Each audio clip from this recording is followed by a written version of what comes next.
Hello, comme expliqué précédemment, nous allons passer à un cas pratique. Le cas pratique va concerner en fait l'utilisation du lazy load, c'est-à-dire le chargement paresseux ou chargement différé des modules, dans un contexte où vous utilisez des composants standalone.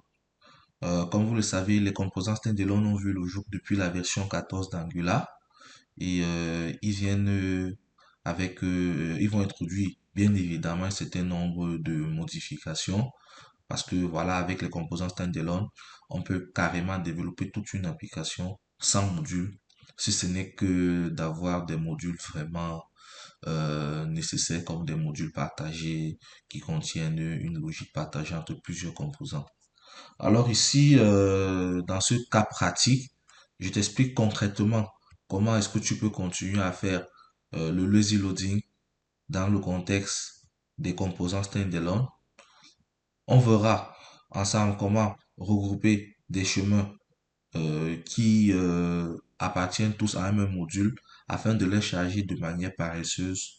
Et on verra également vers la fin la subtilité de ce chargement en module dans le contexte lazy load. Oui, parce qu'effectivement, il y a une subtilité qu'on verra. Cette subtilité, effectivement, veut que on peut charger tout un module lorsqu'on fait du lazy load dans le contexte standalone, tout comme on peut, tout en ayant rassemblé un ensemble de fonctionnalités, comme je disais tout à l'heure, sous une fonctionnalité unique, on peut charger individuellement les composants qui sont dans cet ensemble-là. Alors, sans plus tarder, on va passer à la création de notre projet. NG, nous. Alors, on va l'appeler, le projet, on va l'appeler Loziload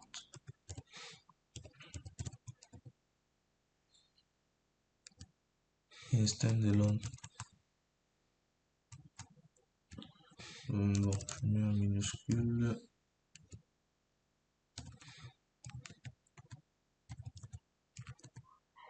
Ou alors, Loziload Standalone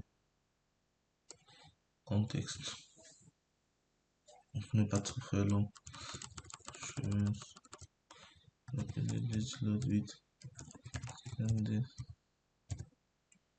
Wow.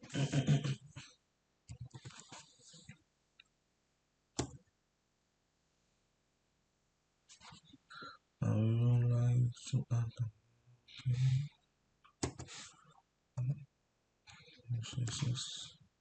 bah alors ici, vraiment, il s'agira beaucoup plus d'un aspect de démonstration de concepts. On ne va pas se préoccuper des aspects du design et autres. Bon, j'ai choisi CSS comme ça, mais le but c'est de montrer en fait comment les choses communiquent entre elles et comment est-ce qu'on les rassemble effectivement.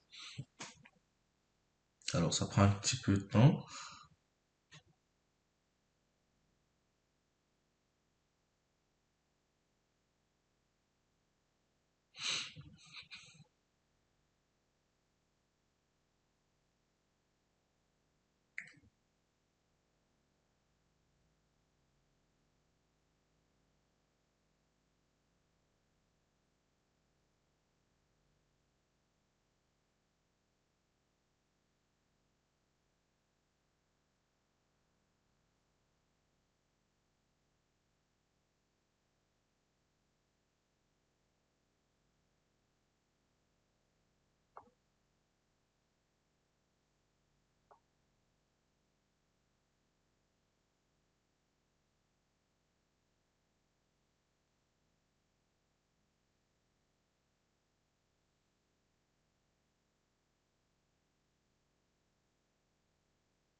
Ok. Une fois la création de notre projet terminée, nous allons l'ouvrir. Nous l'avons appelé Lazy Load with Standalone. Moi, je travaille avec IntelliJ, version Ultimate. Mais vous pouvez tout du moins faire la même chose en utilisant Visual Studio Code. Alors. Bon, une fois le projet créé, euh, je suis avec la version 16 d'Angular déjà au passage.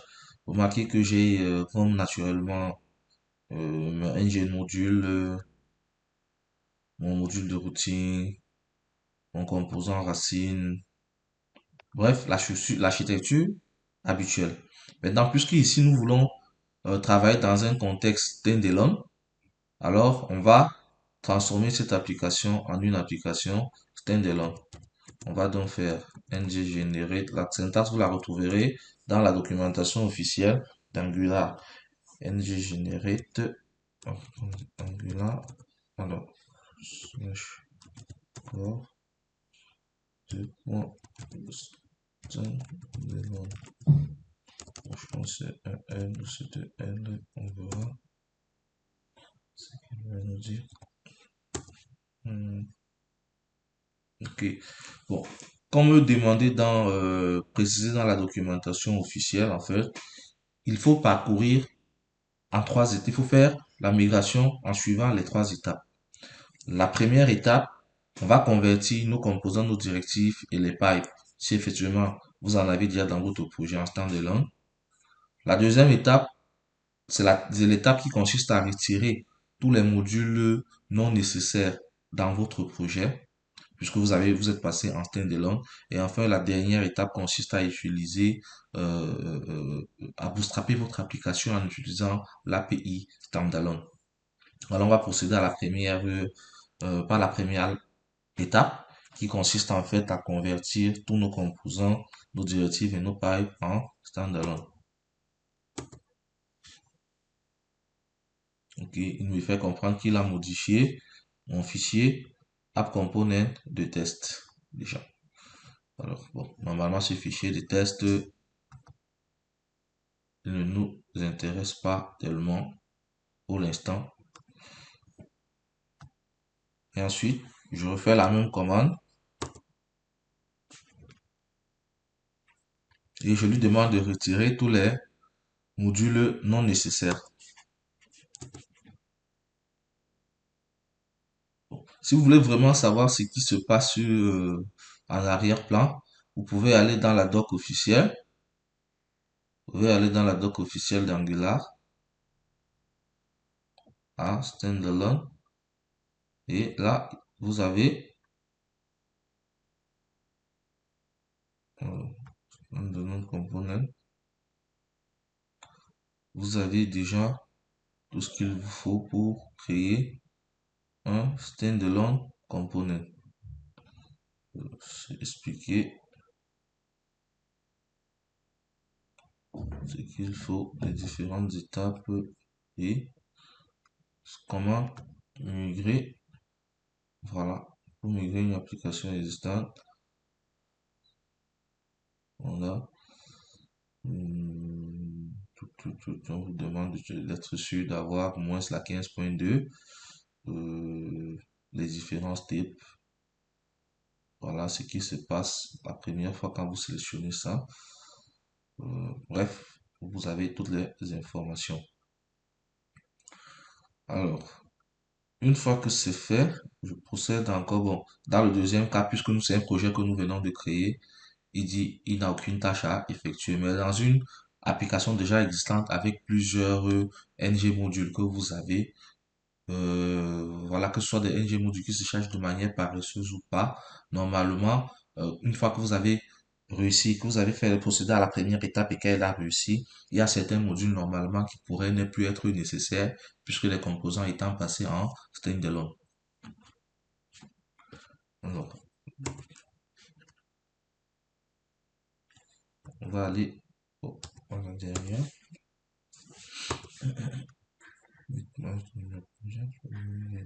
D'accord. Bon, la dernière étape, elle est sans doute la plus importante.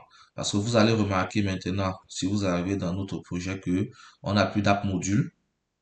Le app module, il a disparu. Le app component, il reste. Et le app routine, il reste. Maintenant, si le app module, il a disparu, comment est-ce que l'application, elle est bootstrappée? Elle devient bootstrappée dans le main.ts. Comment ça se fait? Là, vous avez Bootstrap Application, en fait, qui fait partie de l'API standalone et qui prend en paramètre deux éléments. Le premier élément, c'est votre composant racine et le deuxième élément, en fait, ce sont des options. Parmi ces options, en fait, c'est un objet qui contient un champ provider. Et ce champ provider, il fait appel à import provider from.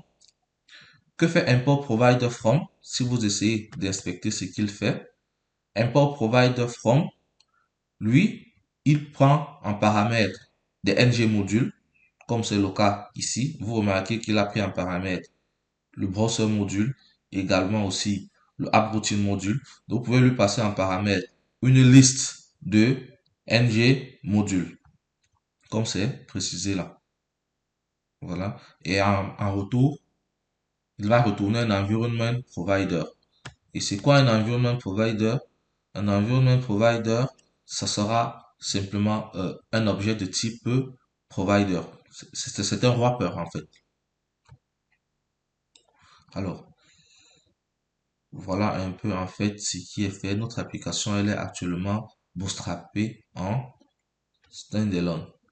Si vous regardez notre app component, dans le app component, on a mis le fameux standalone true. Parce que là, pour pouvoir passer app component comme composant racine dans la méthode Bootstrap Application importé depuis plateforme browser, il faut que app component soit en standalone true. Une fois que nous avons migré notre application très simplement comme on vient de la voir, une fois que notre application migrée, ce que nous allons faire par la suite, ça sera de créer deux dossiers. Nous allons créer un dossier qu'on va appeler route et un dossier qu'on va appeler module.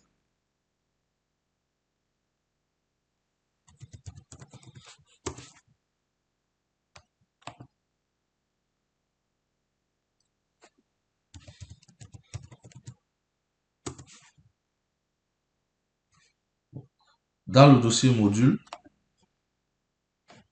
on va créer deux autres sous-répertoires.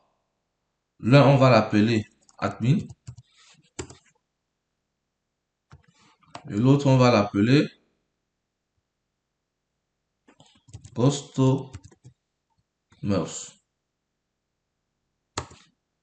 Donc, le module dédié aux administrateurs de l'application et le module dédié aux clients ou alors si vous voulez aux utilisateurs classiques qui viennent sur notre plateforme. Dans route, on va créer deux fichiers de routing. On va appeler l'un admin route.ts. Je n'ai pas besoin pour l'instant. Et l'autre, on va l'appeler customer route.ts. Je n'ai pas besoin pour l'instant. Bon, voilà. Ensuite, dans admin, je vais créer deux composants. Un composant que je vais appeler admin panel et un autre composant que je vais appeler user management. Alors,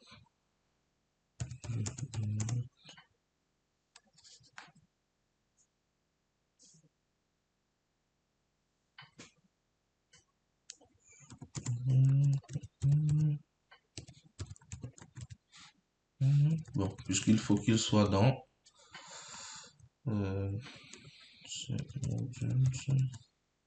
slash admin.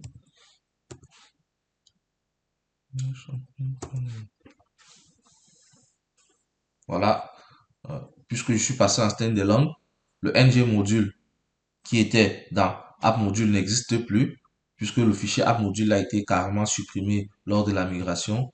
Il faut donc préciser que le composant ne doit pas être importé dans un module. C'est pourquoi il faut ajouter le flag skip import.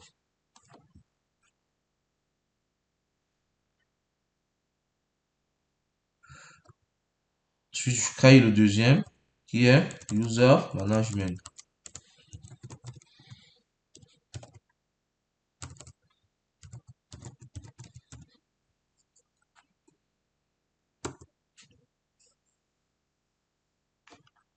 Voilà, je vais faire de même pour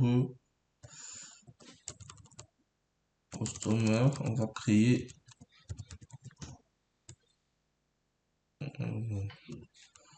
la liste des produits.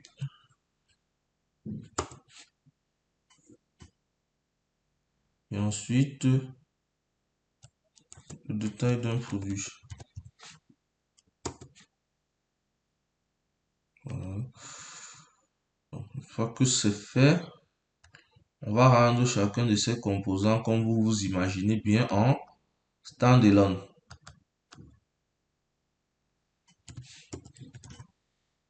S'ils ne sont pas standalone, on ne peut pas continuer. Alors, ça, c'est l'admin panel. On va modifier un peu son template. On va faire mélange 1.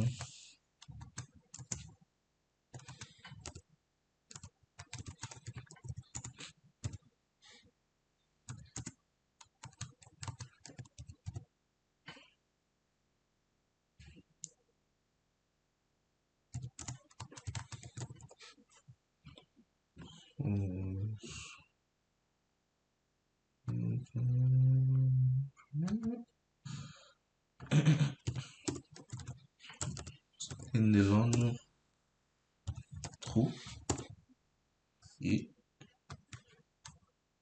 ici, on va afficher, par exemple, on va parler de list of users.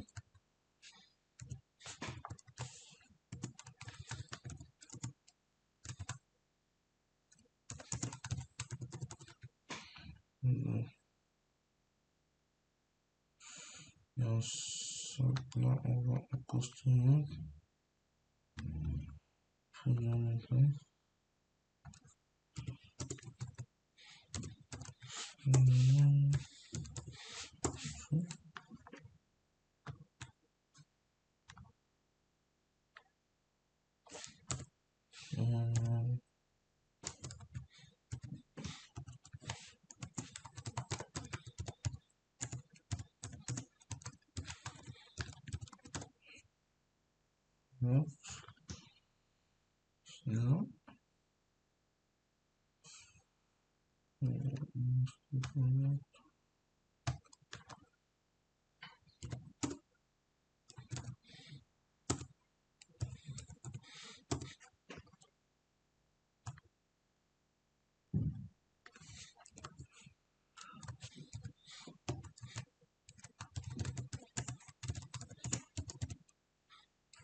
Voilà, list of products. Ok.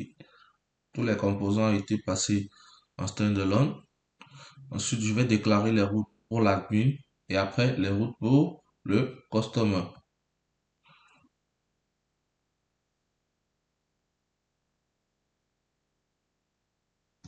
Alors, déclarer les routes pour l'admin. Je vais faire un export const admin route de pont route.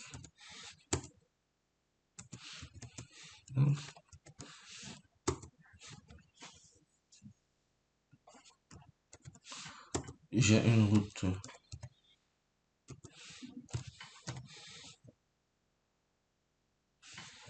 rond component share in panel component.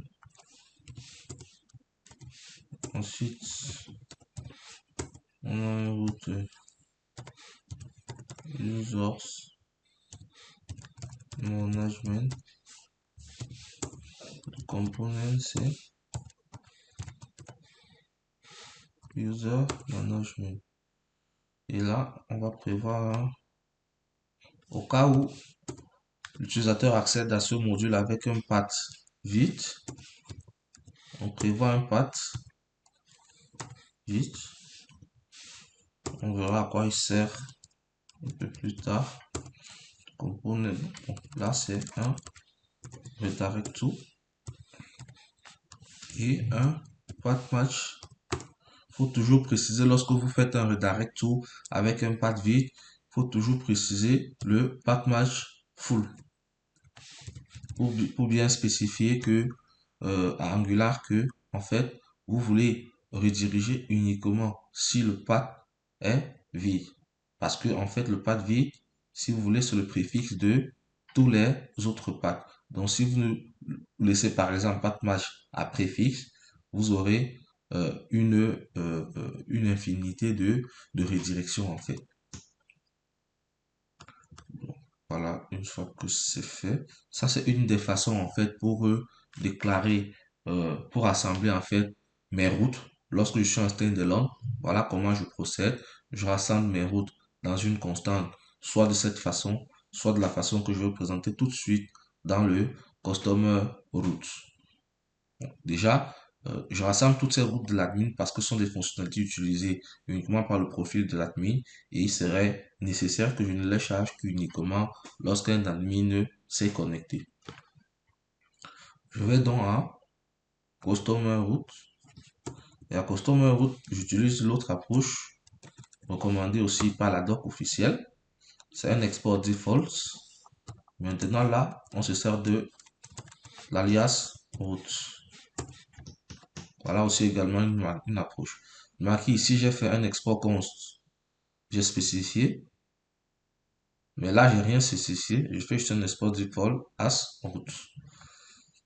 Normalement, alors là, j'ai le path products component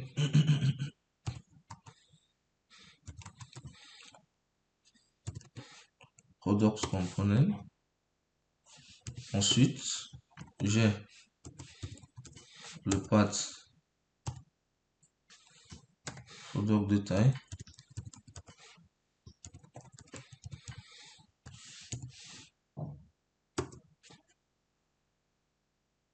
Là, j'ai component.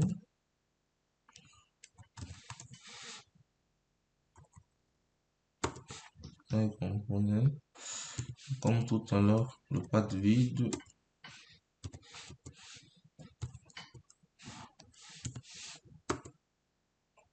En fait, si vous voulez le path vide, il sera utilisé lorsqu'on va accéder au module des customers sans spécifier un chemin.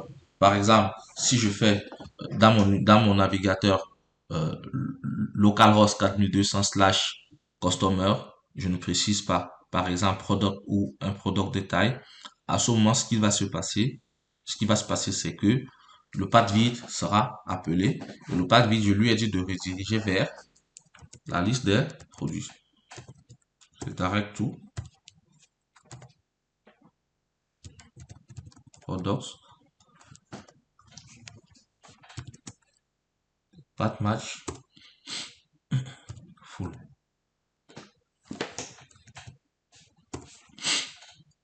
Ok. Voilà un peu comment j'ai rassemblé les fonctionnalités des customers entre elles. Alors, là, nous avons les fonctionnalités de l'admin, celle du customer. Maintenant, on va dans notre app routine module.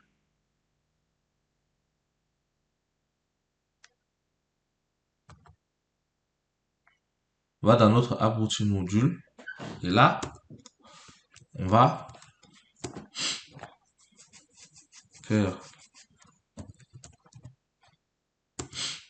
le path admin.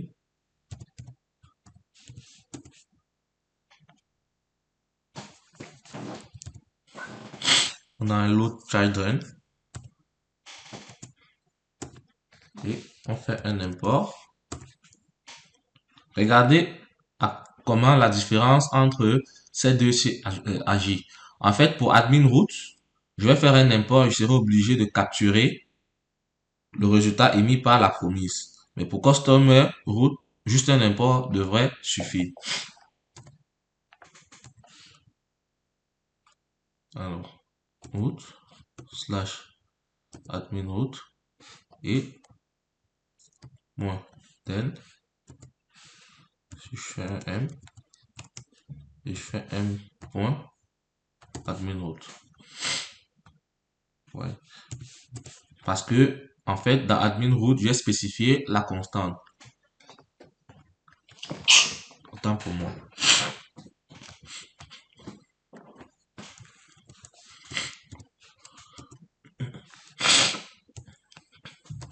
Et là, je vais mettre le path vide, c'est-à-dire c'est par défaut. Lorsque les utilisateurs viennent sur ma plateforme par défaut, je charge le module. Je charge le module customer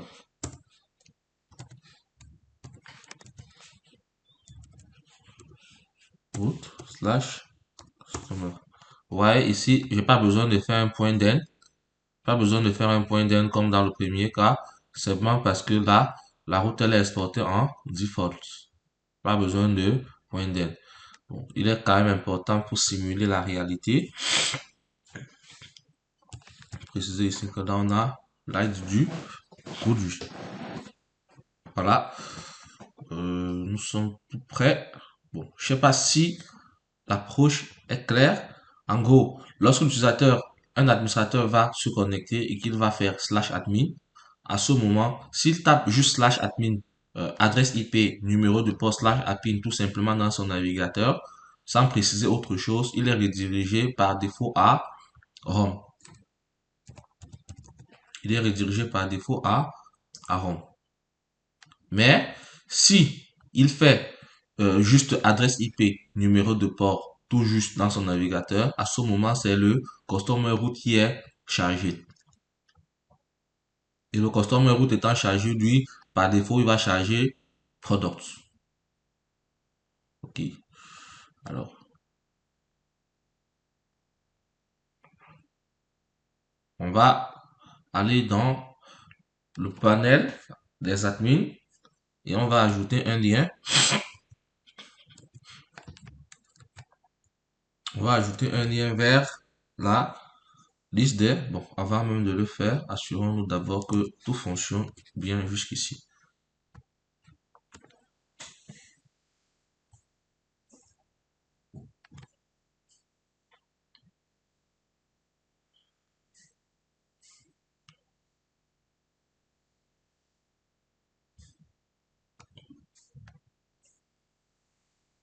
OK. Un élément oublié. C'est dans le app component. On vide tout ça et on fait routeur outlet. Donc, on voit bien que notre code fonctionne. Là, on a directement la liste des produits qui est chargée. Si je fais admin et je ne précise rien, directement, le panel des admins, il est chargé avec, vous voyez, la compléter automatiquement ROM. C'est à ça que ceci sert. C'est à ça que ça sert. Ce path match, ce path vide en fait. Donc, en gros, ce qui se passe, c'est lorsque l'utilisateur accède à slash admin et qu'il ne précise pas, ceci est directement invoqué et le ROM est appelé pour afficher le admin panel component. C'est ce que vous avez là. Le admin panel component, lui, il affiche le panel des admins. Bon, autre fait que je voulais vous faire remarquer, c'est quoi? C'est que là, regardez, on va ouvrir la console. On va fermer ça ici. On vient dans le réseau. Là, ce qui se passe, c'est quoi? C'est que là, je vais reprendre.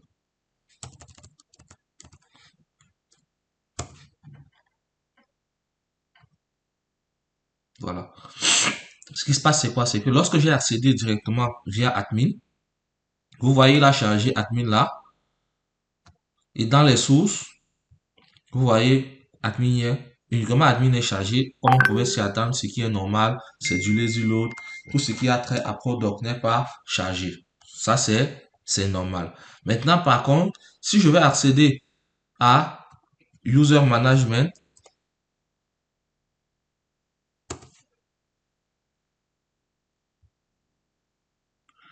il a juste rajouté user management. Alors, pour mieux l'expérimenter même, on va faire quelque chose. Comme ça, je crains qu'il ne soit pas assez clair. On va ici, à ce niveau, on va rajouter une balise A qui va nous permettre d'être redirigé vers la liste des utilisateurs. On va appeler le lien manage user. Et ici, on va faire un router link.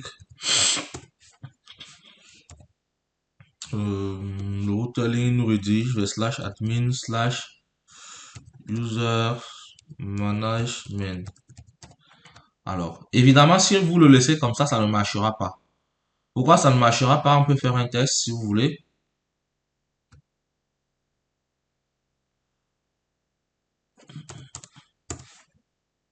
Vous voyez là, vous avez un lien qui n'est pas cliquable. Ça ne marche pas. Pourquoi? Simplement parce que, rappelez-vous, nous sommes en standalone. Comme nous sommes en standalone, nous n'avons plus de app module qui contenait router module. Et du coup, nous devons le rajouter dans l'import de notre admin panel component. Je vais aller dans le admin panel component TS. Je vais rajouter l'arrêt import. Et à l'intérieur, je vais définir le router module. Maintenant, normalement, ça devrait marcher. Ok, maintenant là, j'ai un lien cliquable. Je clique, il me redirige bel et bien. Maintenant, je vous fais comprendre, remarquez un truc. J'accède via admin. Et là, vous voyez, il a chargé admin, rien que ce qui est normal. Dans les sources, on n'a rien qu'admin. Mais sauf que cet admin-ci, en fait, c'est le bundle qui contient toutes les routes liées à l'admin. Donc là, c'est quand j'accède au module admin de cette façon avec slash admin. Imaginez dans une vraie application, vous avez un lien pour les administrateurs. Et derrière ce lien, vous avez juste mis un slash admin. Lorsqu'il accède, ce qui va se passer, c'est quoi? C'est que le navigateur va charger un bundle contenant toutes les routes liées à l'admin. La preuve, c'est que là, regardez bien, si je vais à User Management, le bundle n'a plus été chargé, il n'y a plus aucun chargement, c'est toujours le même admin. Donc, il y a juste eu dynamisation côté navigateur. Toujours le même admin. Rien n'a changé. Donc, le bundle admin qui a été chargé au début, en fait, contient toutes les routes. Il y a eu rassemblement afin de constituer un seul chunk, un seul bundle. Par contre, si j'accède, je peux accéder aussi, par contre, en fait, à des bundles individuels de chaque component dans un module. C'est ça qui va être intéressant avec les standalone components. C'est-à-dire, j'ai un module qui rassemble un certain nombre de composants, un certain nombre de fonctionnalités, si vous voulez. Et maintenant, je peux, dans ce module, charger les éléments de manière individuelle à la demande. Donc, au lieu, par exemple, de mettre un slash admin derrière le bouton qui permet aux administrateurs d'être redirigés sur leur interface spécifique, je vais plutôt avoir si vous voulez, un slash admin slash home. Le but étant, comme on va voir tout à l'heure, de charger individuellement les éléments. Donc, si je viens là, par exemple, là, slash admin slash home, vous remarquerez que là, il a chargé uniquement le bundle de home. Uniquement ce bundle. Et rien d'autre. Et dans les sources, c'est pareil. Uniquement le bundle qui contient home. Ensuite, si je vais donc maintenant là, à user management, par là, il va me charger tout.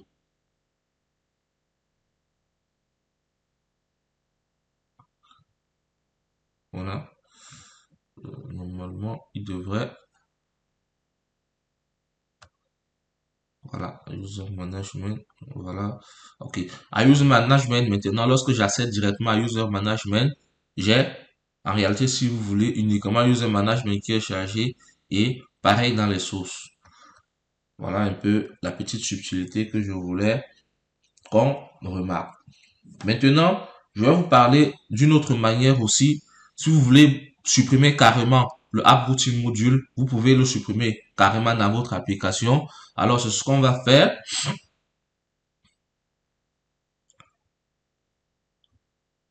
Je vais copier ça et ensuite, on va commenter tout ceci pour être sûr que on n'est pas pollué. Et on va arriver dans notre main TS. Dans le main TS, vous allez vous rendre compte que dans le main TS, dans l'arrêt provider, il y a une méthode qui s'appelle provide router à laquelle qui prend en paramètre l'objet route et qui me permet en fait de déclarer mes routes lorsque je suis en contexte standalone. Plus besoin si vous voulez. Alors là, il faut entrer d'abord dans app.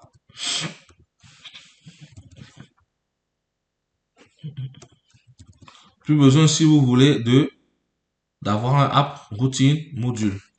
Ici tout juste, j'ai mon route. Et ça va. Normalement, si on se rend dans le navigateur, normalement notre fonctionnement reste inchangé. List of product. On peut avoir product détail slash 1. Voilà. Si on va dans notre navigateur, on se rend compte que c'est toujours lui qui est chargé uniquement dans les sources d'autres détails spécifiés. Ensuite, on va aller à l'admin. L'admin contient. Et si on vient à manage user. Donc là, on vient un peu de faire un petit tour sur comment est-ce que le lazy load fonctionne dans un contexte standalone. On a vu comment est-ce qu'on pouvait rassembler des fonctionnalités ou alors si vous préférez des composants liés à des fonctionnalités qui se ressemblent afin d'en faire des modules et les charger de manière paresseuse. On a également vu la subtilité derrière le lazy load en contexte standalone qui fait en sorte que on peut dans ce contexte-là charger dans notre navigateur un bundle qui contient l'ensemble des composants liés à une fonctionnalité ou alors on peut charger des bundles individuels dans un module plus global. À très bientôt pour la prochaine vidéo.